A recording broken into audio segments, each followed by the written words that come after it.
आज के वीडियो से हम लोग एक न्यू टॉपिक स्टार्ट करने वाले हैं वेन डायग्राम। अब देखो वेन डायग्राम जो टॉपिक है वो आपके एग्जामिनेशन पॉइंट ऑफ व्यू को अगर हम लोग देखें तो बेसिकली ये दो जगह पर आपके लिए यूजफुल हो सकता है। सबसे पहला तो मैथमेटिक्स के पॉइंट ऑफ व्यू से अगर मैं बात करूं तो वहां पर भी आपको कुछ बेसिक क्वेश्चन जो है वो देखने को मिल जाते हैं, जहां पर 2x2 या 3x3, वैसे 4x4 बहुत ज़्यादा रेयर होता है, बट फिर भी 4x4 तक के डायग्राम के क्वेश्चन जो है वो आपके एग्जामिनेशन तक में आ सकते हैं। उसके अलावा अगर हम लोग रीजनिंग की भी बात करें तो रीजनिंग में भी आपका जो है वो वेन डायग्राम थोड़ा सा एक इंपॉर्टेंट रोल प्ले करता है, जहां पर आपको कुछ बेसिक ऑप्शन ऑब्जेक्ट्स के बीच में रिलेशन को वेन डायग्राम से जो है वो शो करना रहता है। ठीक है, इसके अलावा सिलॉजिज्म आपने टॉपिक सुना होगा। सिलॉग्स में भी बहुत ही ज्यादा इंपॉर्टेंट रोल प्ले करता है वेन डायग्राम, बिकॉज सिलॉग्स वगैरह को सॉल्व करने का जो इफेक्टिव वे है वो वेन डायग्राम ही है। बहुत से स्टूडेंट्स मैंने देखा 150 रूल या फिर कुछ ऊपर नीचे मतलब उल्टे सीधे ट्रिक्स वाले रूल होते हैं, उनको जनरली आप यूज ना करो, अवॉइड करो तो ज्यादा बेटर होगा। अब आज के इस वीडियो में हमारा बेसिकली फ्लो क्या रहने वाला है, आज मैं आपको वेन डायग्राम के बिल्कुल बेसिक्स जो है वो बताने वाला हूं, एंड आगे चल करके हम लोग कुछ क्वेश्चन जो कि रिलेटेड है वेन डायग्राम से उसको हम लोग प्रैक्टिस करेंगे। ठीक है, so without wasting any time let's get started. सबसे पहले अगर मैं आपसे कॉन्सेप्ट्स की बात करूं तो वेन डायग्राम समझने से पहले आपको समझना होगा दैट सेट्स क्या होते हैं। ठीक है, अगर आपने क्लास 11th में मैथमेटिक्स ली होगी तो आप ऑब्वियसली आपने सेट्स का जो है वो टॉपिक पढ़ा होगा, बट अगर नहीं भी पढ़ा है तो कोई इश्यू नहीं है। आपको मैं आज इतनी अच्छी तरीके से सेट्स बता दूंगा दैट आपको लाइफ में कभी भी सेट्स को लेकर के जो है वो कंफ्यूजन नहीं होगा।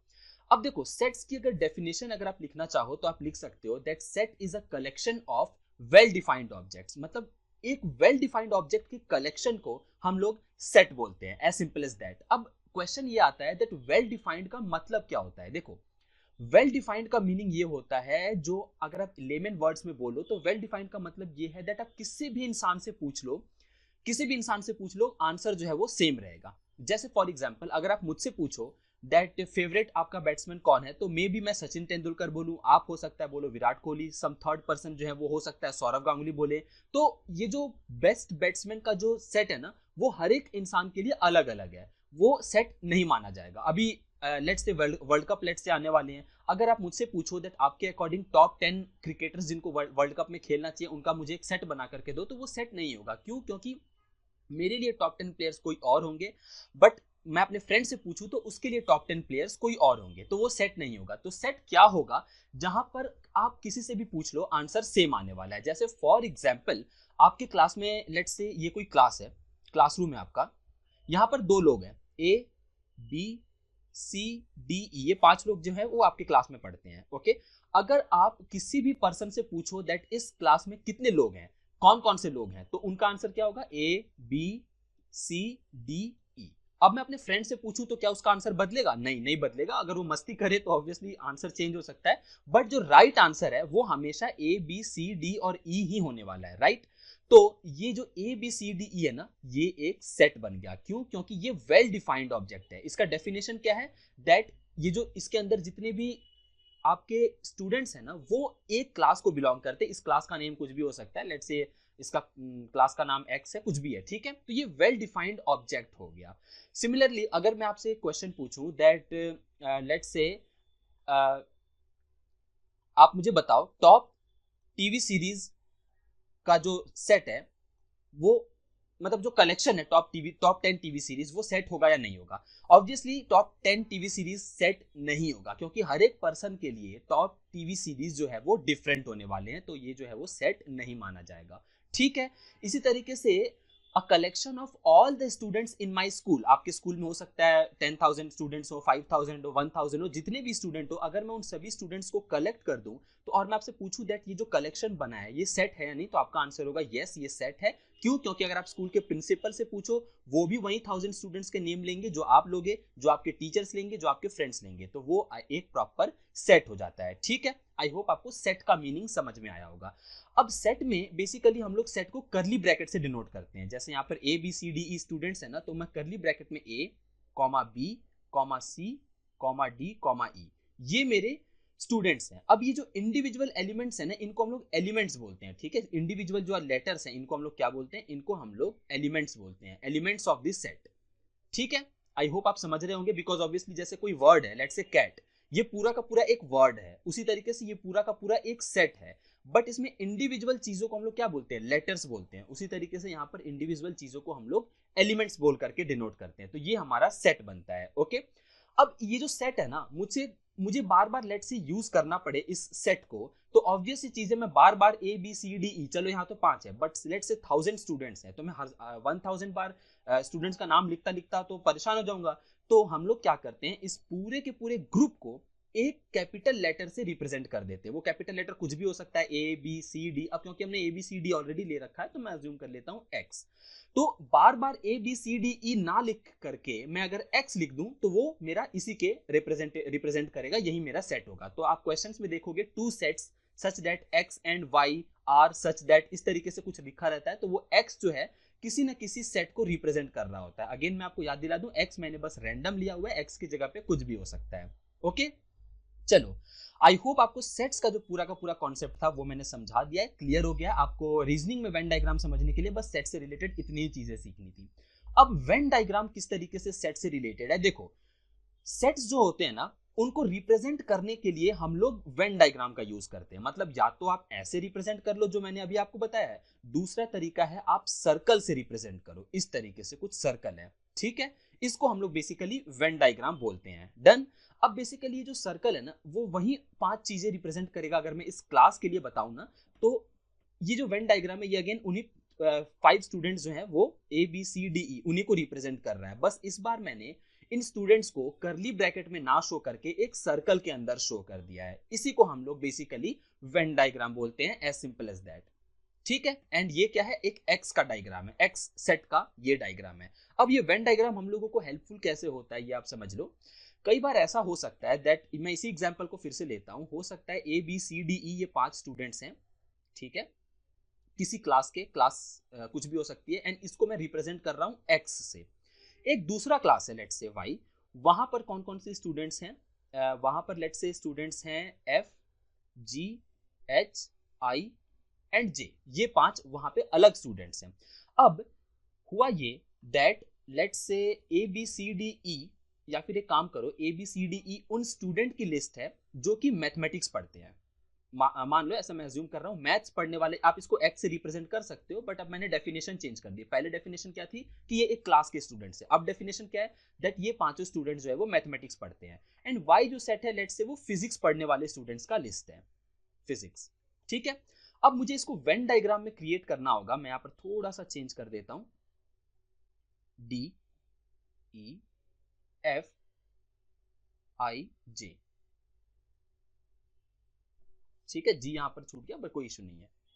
ओके, अब देखो यहां पर आप ध्यान से देखो तो ये जो डी है एंड ये जो ई है, यहां पर जो डी है एंड यहां पर ई है, ये कॉमन है। मतलब अगर एक्स का वेन डायग्राम ये है, तो वाई का वेन डायग्राम क्या होगा, वाई का वेन डायग्राम कुछ ऐसा होगा, जहां पर आपका D E F G H and I, चलो यहां पर जी नहीं लिखा मैंने, आई एंड जे कर लो, कोई इशू नहीं है, आई एंड जे, ये मैंने दोनों सेट को वेन डायग्राम से रिप्रेजेंट कर दिया। बट ये रिप्रेजेंटेशन गलत है। क्यों गलत है, क्योंकि आप ध्यान से देखो यहां पर डी एंड ई जो है ना, वो मैच कर रहे हैं, ये कॉमन है। तो ऑब्वियसली मुझे इन दोनों वेन डायग्राम को मर्ज करके कुछ एक कॉमन पोर्शन भी जो है वो शो करना होगा। तो इस वेन डायग्राम को मैं कुछ इस तरीके से शो करूंगा, इस तरीके से, ठीक है।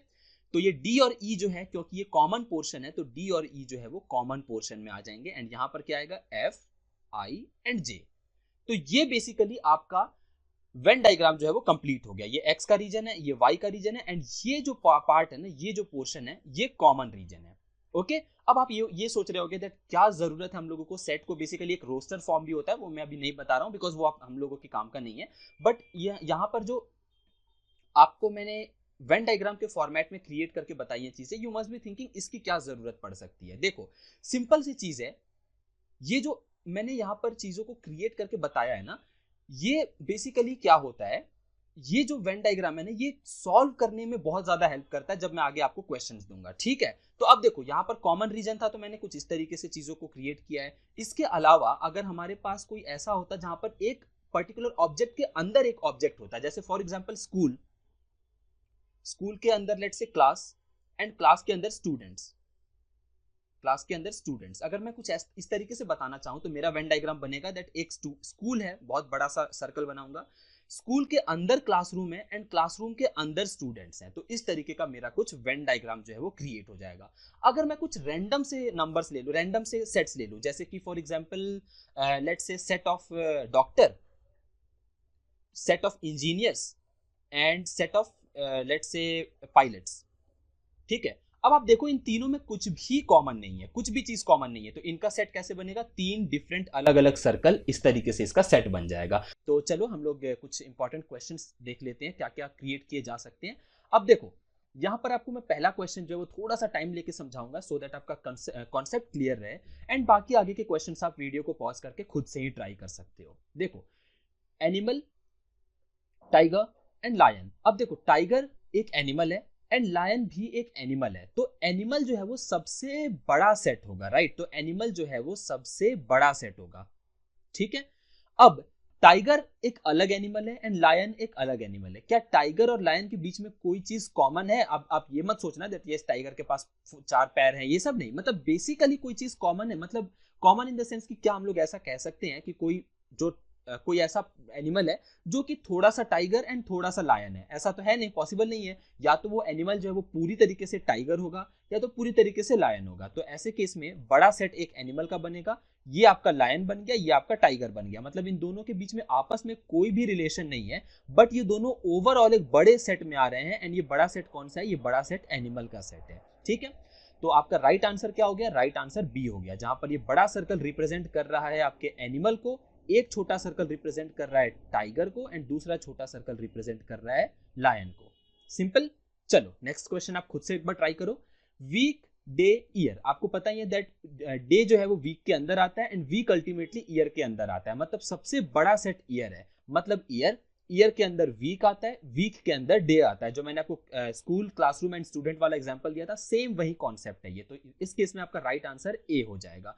अब आप यहाँ पर ना सीक्वेंस मत देखना। बहुत से स्टूडेंट्स गलती क्या करते हैं, वो लोग देखते हैं दैट वीक जो है वो डे से अलग है एंड डे जो है वो ईयर से अलग है। तो जनरली वो ऐसा 3 अलग अलग सेट सी ऑप्शन टिक करके आ जाते हैं। इसमें सीक्वेंस मैटर नहीं करता है, इनमें तीनों के बीच में रिलेशन मैटर करना चाहिए, ठीक है। ये जो सबसे बड़ा सेट है ये ईयर हो जाएगा, उसके बाद ये वीक हो जाएगा एंड सबसे छोटा सर्कल जो है वो डे हो जाएगा। तो इस तरीके से आपको क्वेश्चंस को अप्रोच करना है। नेक्स्ट क्वेश्चन, जज, थीफ, क्रिमिनल। देखो ये काफी ज्यादा इंटरेस्टिंग क्वेश्चन है। अगर आप ध्यान से देखो ना तो जज में और इन दोनों में कोई लिंक नहीं है, मतलब जज जो है वो पूरी तरीके से अलग बनने वाला है। अब देखो थीफ जो है ना, थीफ और क्रिमिनल में एक रिलेशन है। क्या रिलेशन है? दुनिया के सारे थीफ क्रिमिनल की कैटेगरी में आते हैं। मतलब एक बड़ा सर्कल होगा क्रिमिनल का, क्रिमिनल के अंदर सारे थीफ हो जाएंगे। तो मेरा जो राइट आंसर हो जाएगा वो ए हो जाएगा, जहां पर ये सबसे बड़ा सर्कल जो है वो क्रिमिनल का हुआ, थीफ का सर्कल इसके सेंटर में जो हुआ वो थीफ हुआ, बिकॉज सारे के सारे थीफ जो है ना वो क्रिमिनल तो होते ही होते हैं। एंड फाइनली जो आपका एक्स्ट्रा एक सर्कल दिखाई दे रहा है, ये कौन सा हुआ? जज हुआ। इस जज का क्रिमिनल और थीफ से कोई लेना देना नहीं है, कोई भी रिलेशन नहीं है। दैट्स वाई जो सर्कल छोटा वाला है वो एक सेपरेट इसकी आइडेंटिटी है, एकदम अलग से हम लोगों ने इसको ड्रॉ किया हुआ है, ठीक है। चलो आगे देखते हैं। Male, human, female. देखो मेल भी ह्यूमन होते हैं एंड फीमेल भी ह्यूमन होते हैं, तो ऑब्वियसली बी ऑप्शन जो है उसका करेक्ट ऑप्शन होगा, क्योंकि जो बड़ा सर्कल है वो आप मान सकते हो रिप्रेजेंट कर रहा है ह्यूमन बींग्स को। एक छोटा सर्कल मेल एंड दूसरा छोटा circle female, and male and female के बीच में कुछ कॉमन नहीं है। मतलब जनरली मैं ऐसा मान रहा हूँ दैट जो मेल है वो पूरी तरीके से मेल है एंड जो फीमेल है वो पूरी तरीके से फीमेल है। ऐसा नहीं है कि कोई पर्सन थोड़ा सा मेल थोड़ा सा फीमेल हो, ये यहाँ पे लॉजिक नहीं लगता है, ठीक है। आई होप आपको ये वाला कॉन्सेप्ट भी जो है वो समझ में आया होगा। अब देखो ये हमारा नेक्स्ट क्वेश्चन है।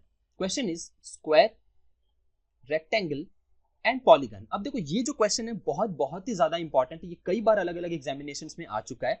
आपको यहाँ पर ध्यान देने वाली बात ये है दैट बहुत से स्टूडेंट्स क्या गलती करते हैं, वो स्क्वायर और रेक्टेंगल को एकदम अलग समझ लेते हैं। ऐसा नहीं है। देखो स्क्वायर जो होते हैं ना, दुनिया के सारे स्क्वायर रेक्टेंगल होते हैं, बट सारे रेक्टेंगल स्क्वायर नहीं होते हैं। क्यों? क्योंकि स्क्वायर जो है ना उसके अंदर रेक्टेंगल की सारी प्रॉपर्टीज होती है। रेक्टेंगल की प्रॉपर्टीज मुझे आप बताओ। रेक्टेंगल की प्रॉपर्टीज ये होती है that opposite sides parallel and equal होने चाहिए, राइट। तो स्क्वायर में तो वो चीजें ऑलरेडी मैच कर रही हैं, है कि नहीं। अब स्क्वायर में एक एडिशनल प्रॉपर्टी क्या होती है दैट सारे साइड्स इक्वल होते हैं। तो दुनिया के सारे स्क्वायर रेक्टेंगल होते हैं बट सारे रेक्टेंगल स्क्वायर नहीं होते हैं। तो अगर ये स्क्वायर का सर्कल है तो सारे स्क्वायर जो है वो रेक्टेंगल तो होते ही होते हैं। एंड पॉलीगन, पॉलीगन क्या होता है? Polygon is defined by a closed figure made up of line segment, triangle, quadrilateral, उसके बाद पेंटागन, हेक्सागन, हेप्टा, ऑक्टा, ये सारे के सारे पॉलीगन होते हैं। तो स्क्वायर और रेक्टेंगल बेसिकली क्या होते हैं? स्क्वायर और रेक्टेंगल 4 साइडेड होते हैं, तो उनको हम लोग क्वाड्रिलेटरल बोलते हैं। तो वो बड़े पॉलीगन के अंदर आ जाएंगे। तो ये आपका राइट सर्कल आंसर हो जाएगा। तो ए ऑप्शन जो है वो करेक्ट हो जाएगा। देखिए बहुत ज्यादा इंपॉर्टेंट क्वेश्चन है, कंफ्यूजिंग है, इसलिए मैंने यहाँ पर इसको इंक्लूड किया है। अब देखो next question, metal, iron, chlorine. देखो आयरन जो है वो मेटल है, बट क्लोरीन जो है वो नॉन मेटल होता है। अगर आपने केमिस्ट्री में देखा होगा, पढ़ा होगा, तो आपको पता है दैट क्लोरीन जो है वो नॉन मेटल होता है। ठीक है, बिकॉज NaCl में आपने देखा होगा सोडियम क्लोराइड, ये चीज मेटल होती है, ये चीज नॉन मेटल होती है, कॉम्बिनेशन बनता है Na+Cl-, but that is not the thing. तो यहां पर आप देखो एक बड़ा सर्कल बनेगा मेटल का। दुनिया के सारे आयरन जो है वो मेटल होते हैं, बट क्लोरीन अकेला एक नॉन मेटल बच जाता है। तो ए ऑप्शन जो है वो करेक्ट ऑप्शन हो जाएगा इसका। इसके बाद विडो, विमेन एंड मदर। अब देखो दुनिया की सारी विडोज जो होंगी ना, वो विमेन तो होंगी ही होंगी, बट सारी की सारी विमेन जो है ना वो मदर नहीं होंगी। कुछ विमेन मदर हो सकती हैं, कुछ विमेन की शादी नहीं हुई होगी, या फिर शादी हो भी गई होगी तो वो मदर नहीं बनी होगी। तो विमेन और मदर में जो है वो रिलेशन कुछ इस तरीके का जाएगा, मतलब कुछ इस तरीके का जो है वो रिलेशन जाएगा। एंड अल्टीमेटली अगर मैं इन तीनों को कंबाइन करूं तो सारी की सारी मदर एंड सारी की सारी विडोज विमेन तो होंगी ही होंगी। तो ये बड़ा सर्कल जो है वो विमेन का हो जाएगा, एंड ये हो जाएंगी विडोज, एंड ये हो जाएंगी मदर। मतलब कुछ मदर विडोज होंगी, कुछ विडोज मदर नहीं होंगी। तो इस तरीके से ये जो कॉम्बिनेशन है वो जाने वाला है। ठीक है, तो यहां पर हम लोगों ने जो ये सेपरेट फीमेल्स हैं, लाइक ये वाला जो पोर्शन है, ये डिफाइन कर रही है उन विमेन को जो कि लाइक केवल विमेन है। बेसिकली वो mother and sorry women and, okay यहां पर एक काम करो, ये विडो होगा।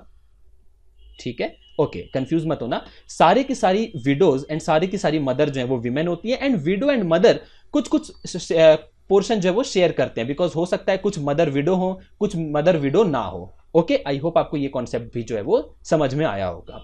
अब देखो सबसे पहले आपको इस टाइप के क्वेश्चंस में आपको कुछ अलग अलग शेप्स से कुछ अलग अलग सेट को रिप्रेजेंट किया जाएगा। जैसे मैंने आपको पिछले वीडियोस में बताया दैट जनरली हम लोग वेन डायग्राम में जो हमारे सेट्स होते हैं ना, उनको हम लोग ऐसे सर्कुलर से करके शो करते हैं, एंड जो भी कॉमन एरिया होता है उसमें उन दोनों चीज में जो कॉमन होता है उसको हम लोग जा करके शो करते हैं। बट हर बार सर्कल जरूरी नहीं है, वेन डायग्राम को हम लोग अलग अलग शेप्स से भी प्रेजेंट कर सकते हैं। ठीक है, अब यहां पर देखो कुछ अलग 3 तरीके के शेप्स दिए हुए हैं, एक सर्कल है, एक स्क्वायर है, एक रेक्टेंगल है। सर्कल उस सेट को रिप्रेजेंट कर रहा है जो लोग यूनियन मेंबर्स हैं, and square hard working employees को रिप्रेजेंट कर रहा है, एंड रेक्टेंगल जो है वो एक्सपीरियंस्ड एम्प्लॉयज को जो है वो रिप्रेजेंट कर रहा है।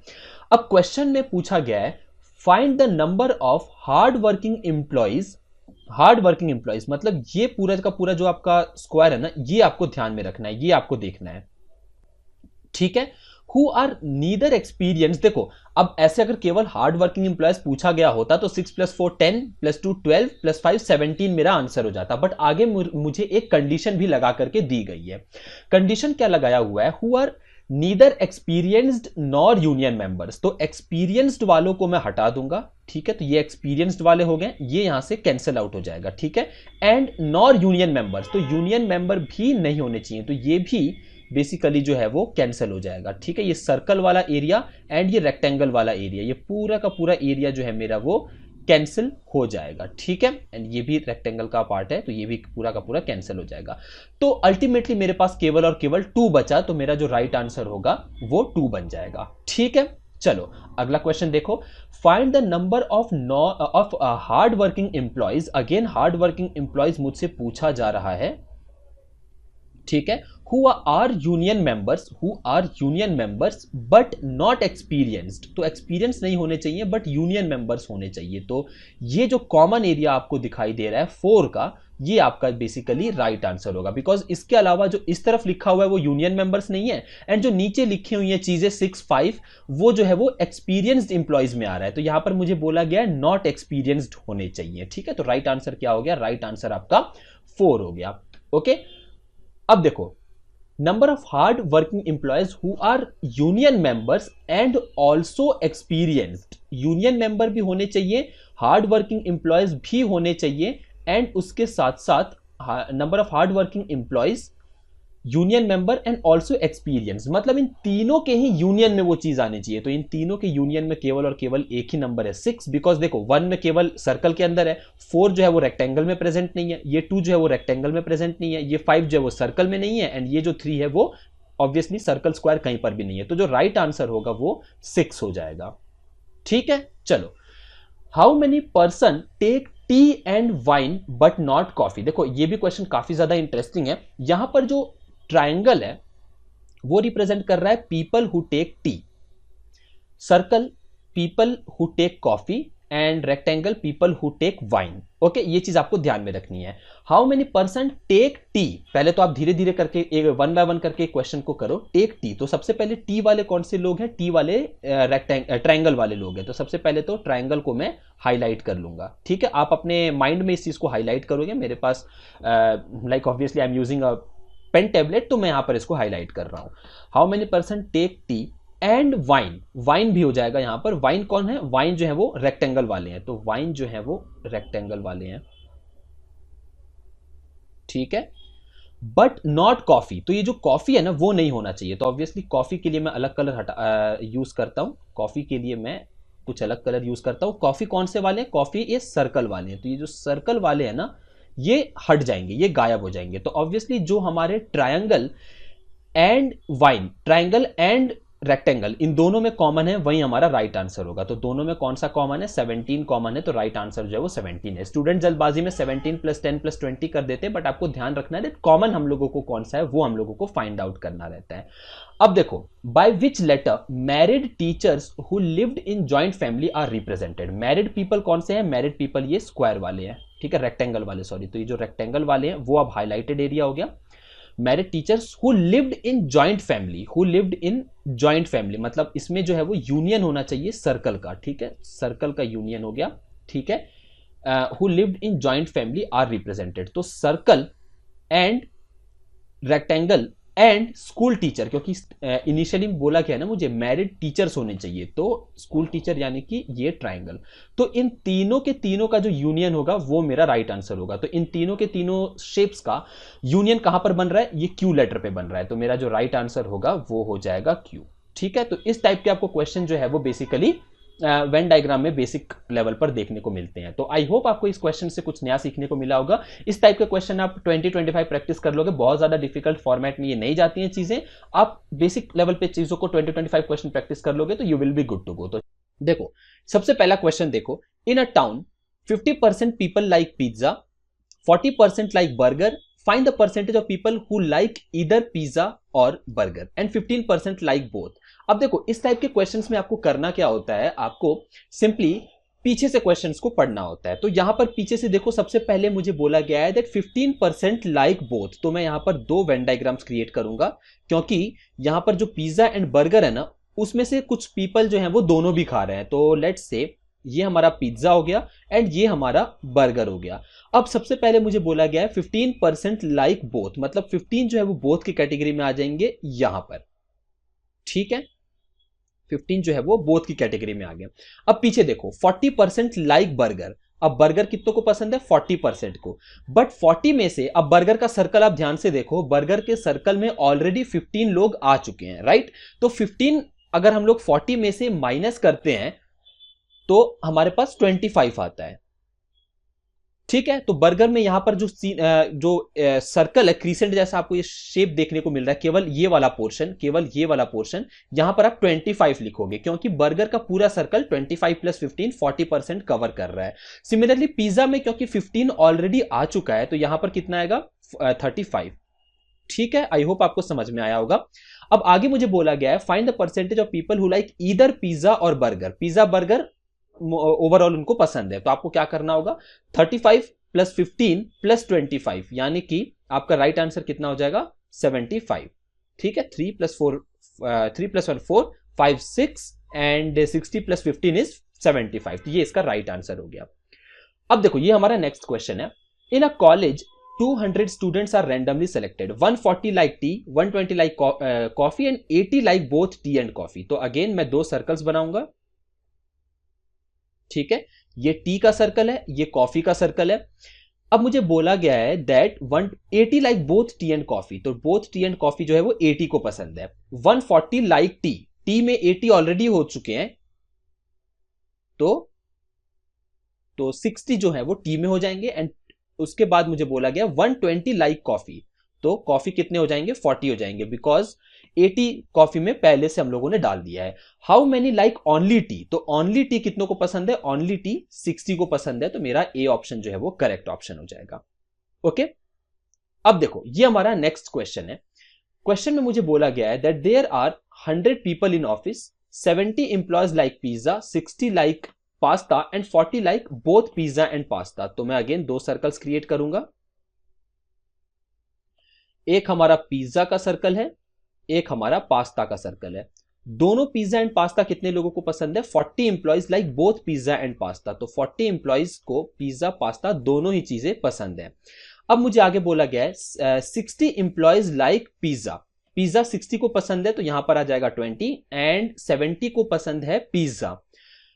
70 employees like pizza, 60 like pasta, 70 like pizza, तो पिज्जा में यहां पर 30 आएगा, ठीक है। एंड पास्ता कितनों को पसंद है, पास्ता 60 को पसंद है, तो पास्ता यहां पर आ जाएगा 20। तो ये हमारा वेन डायग्राम जो है वो कंप्लीट हो गया। अब इसी पर्टिकुलर क्वेश्चन से रिलेटेड मैंने आगे क्वेश्चंस लिए। How many employees like only pizza, only pizza 30 लोगों को पसंद है, तो राइट आंसर सी हो जाएगा। How many employees like only pasta, तो ओनली पास्ता 20 लोगों को पसंद है, तो मेरा राइट आंसर 20 हो जाएगा। How many employees like neither pizza nor pasta, तो आप इन तीनों को ऐड करो, 40 प्लस 30 70 80 90, ठीक है। तो टोटल लोग कितने थे ऑफिस में, देयर आर 100 पीपल, तो 90 लोगों में से या तो कोई पिज्जा खाता है, या तो कोई पास्ता खाता है, या तो दोनों खाते हैं, तो 100 minus 90 that comes out to be 10, तो राइट आंसर हो जाएगा 10 लोग ऐसे हैं जिनको ना तो पिज्जा पसंद है ना ही पास्ता पसंद है। ओके, अब देखो ये क्वेश्चन काफी ज्यादा इंटरेस्टिंग है, एंड अगर आपने ये वाला क्वेश्चन जो है वो अपने आप से कर लिया, इट मींस कि आपका वेन डायग्राम का सारा कॉन्सेप्ट जो है वो क्लियर हो चुका है। In a survey of 500 students of a college, it was found that 49% like watching football, 53 like watching hockey, and 62 liked watching basketball. Also, अब देखो ये 3x3 का डायग्राम है। मैंने आपको क्या बताया था, आप एक बार क्वेश्चन पढ़ो एंड क्वेश्चन को आपको पीछे से अप्रोच करना है। तो पीछे से अगर मैं सबसे पहले तो 3x3 का वेन डायग्राम जो है वो क्रिएट कर लेता हूं, ठीक है। मुझे स्पोर्ट्स क्या क्या दिए हुए हैं, football, hockey and basketball. 15% liked watching all the 3 games, तो सबसे पहले जो तीनों में कॉमन है उसमें आप 15 रखो। आप स्टार्टिंग से करोगे तो क्वेश्चन सॉल्व होगा बट कंफ्यूजन बढ़ेगी। आगे नंबर्स देखो, 28% liked watching football and basketball, football and basketball में कितने हैं, 28 है, तो फुटबॉल एंड बास्केटबॉल का एरिया ये वाला हो गया, राइट। ये वाला जो एरिया है वो है फुटबॉल एंड बास्केटबॉल का area, correct. But football and basketball यहां पर आपको मेंशन्ड है 28% liked watching football and basketball both, तो 28% में से 15 ऑलरेडी यहां पर प्रेजेंट है, ठीक है। तो कितने हो जाएंगे, 13 और स्टूडेंट्स होंगे, 13% और स्टूडेंट होंगे जो कि फुटबॉल एंड बास्केटबॉल, केवल फुटबॉल एंड बास्केटबॉल में एसोसिएटेड होंगे, हॉकी में नहीं होंगे। उसके बाद मुझे बोला गया 29% लाइक्ड बास्केटबॉल एंड हॉकी, तो बास्केटबॉल एंड हॉकी 29 है, ठीक है। तो ये कितना हो जाएगा, 15 25 14, ठीक है। तो यहां पर ये भी हो गया। उसके बाद 27 लाइक्ड फुटबॉल एंड हॉकी, तो फुटबॉल एंड हॉकी 27, तो 15 पहले से प्रेजेंट है, तो 27, राइट। ये आपका यहां पर आधा हम लोगों ने जो वेन डायग्राम है वो क्रिएट कर लिया। नेक्स्ट मुझे क्या बोला गया है, 53% liked watching hockey and 62% liked watching basketball. सबसे पहले पीछे से हम लोग स्टार्ट करते हैं, तो बास्केटबॉल देखो कितनों को पसंद है, बास्केटबॉल जो है वो 62 लोगों को पसंद है। मतलब हम लोगों को क्या करना है, बास्केटबॉल के सर्कल में आप देखो 13 15 14 पहले से ही प्रेजेंट है, 5 9 12 एंड 4 42 ऑलरेडी प्रेजेंट है, तो 52 एंड 62 टोटल 20 ऐसे स्टूडेंट्स होंगे जिनको केवल और केवल बास्केटबॉल पसंद है। सिमिलरली आगे मैं देखूं तो 53% लाइक्ड वाचिंग हॉकी, हॉकी कितने हैं, 53 हैं, तो आप हॉकी को देखो तो 12 15 एंड 14, तो यहां पर हो गया 41, टोटल 53 हैं, 12 यहां पर आ जाएंगे। एंड 49% लाइक्ड फुटबॉल, 49 को फुटबॉल पसंद है तो आप इन तीनों को ऐड करोगे, क्योंकि फुटबॉल वाला ये पूरा सर्कल है, तो ये आ जाएगा आपका 40, ठीक है, एंड 49% है तो यहां पर आ जाएगा 9। तो आपका वेन डायग्राम कुछ इस तरीके से जो है वो क्रिएट हो जाएगा। मैंने यहां पर आपको समझाने के लिए इस तरीके से जो है वो एक एक करके लिख के दिया है, बिकॉज अगर मैं डायरेक्टली ऐड कर देता तो आप कंफ्यूज हो जाते दैट मैंने नंबर्स कहां से लिए हैं, ठीक है। अब हमारा वेन डायग्राम कंप्लीट हो चुका है। अब आपको बस क्वेश्चंस देखने हैं। How many student like watching all the 3 games, तो 15, तो राइट आंसर हो जाएगा आपका ओके 15% है, ठीक है। तो 15% ऑफ 500 अगर आप करोगे तो 75, ठीक है, बिकॉज ये जो हमने नंबर्स लिखे हैं ना वो परसेंटेज के टर्म्स में है, तो 75 आपका राइट आंसर हो जाएगा। Find the ratio of number of students who like watching only football to those who like only hockey. Only football and only hockey का रेशियो आपको पता करना है। तो ओनली फुटबॉल है 9% of 500, that comes out to be 45 is two, and only hockey 12% of 500 यानी कि 60, ठीक है। 3:4 आपका राइट आंसर हो गया, 3:4। मैंने बस परसेंटेज में 500 से मल्टीप्लाई करके एक्चुअल नंबर्स निकाल रहा हूं, right. Find the number of students who like watching only one of the 3 given games. Only one game यानी कि 12 + 20 + 9, 12 + 9 कितना होता है 21, + 20 41, तो 41 मल्टीप्लाइड 41% बेसिकली मैं आपको करके दिखा देता हूं, डायरेक्ट नहीं करता हूं। 41% स्टूडेंट्स है जिनको केवल और केवल एक ही गेम पसंद है। टोटल स्टूडेंट्स है 500, तो ये हो जाएगा 5 × 5 4 × 20, 205 स्टूडेंट्स होंगे जिनको कि केवल और केवल एक ही गेम देखना या खेलना पसंद है, ठीक है। तो चलो इस वीडियो में हम लोग इतना ही रखते हैं। आई होप आपको वेन डायग्राम से रिलेटेड सभी के सभी क्वेश्चन जो है वो समझ में आए होंगे। मिलते हैं अगले वीडियो में। Till the next video, bye bye and take care.